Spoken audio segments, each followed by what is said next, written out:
of all, no polls.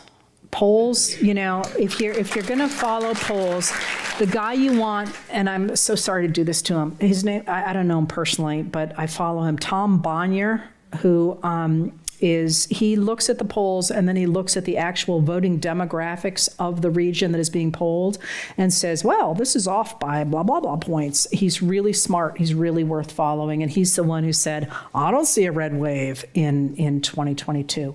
So it's way too early to look at polls, but polls, as is so much of the media, are currently a way to skew what people believe, to make them believe it's not fighting, to make them believe it's not worth getting out there.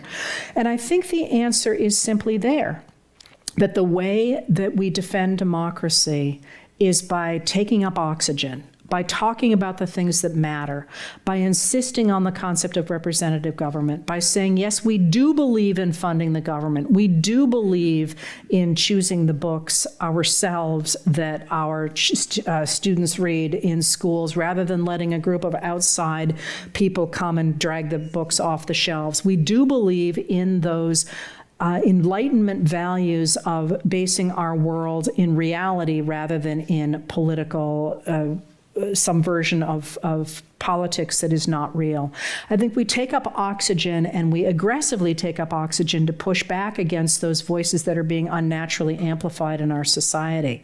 At the same time, we're there for every election, not just for the presidential elections. I think that's one place we've made a big mistake. Local elections, state elections, school board elections, show up at town hall, all of those things. But that we make it clear that we are indeed the majority.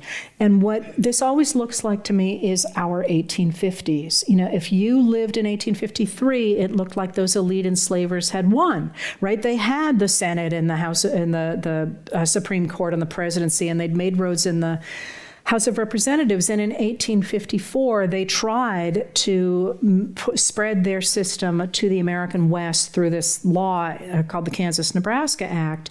And they said, basically, we're going to take over the West as well, and that'll enable us to take over the North. And pretty soon, this entire country is going to back human enslavement, and we're going to spread it across the world.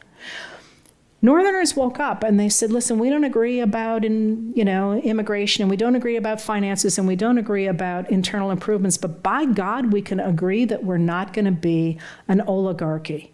By 1856, they had a new political party. By 1859, Abraham Lincoln had redefined government, saying that government should respond to ordinary Americans, not just to rich guys who owned other human beings. By 1860, he had been put into the White House. He had been elected to the White House. By 1861, he's in the White House. By 1863, he has signed the Emancipation Proclamation, ending human enslavement as a system in the United States. And by November of 1863, he had given the Gettysburg Address, calling for a government of the people, by the people, and for the people, and a new birth of freedom. Less than 10 years. And it wasn't Abraham Lincoln who did that. It was Abraham Lincoln who articulated it.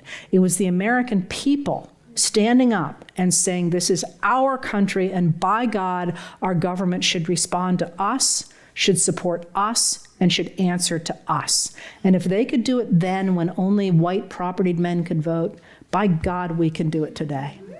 Amen.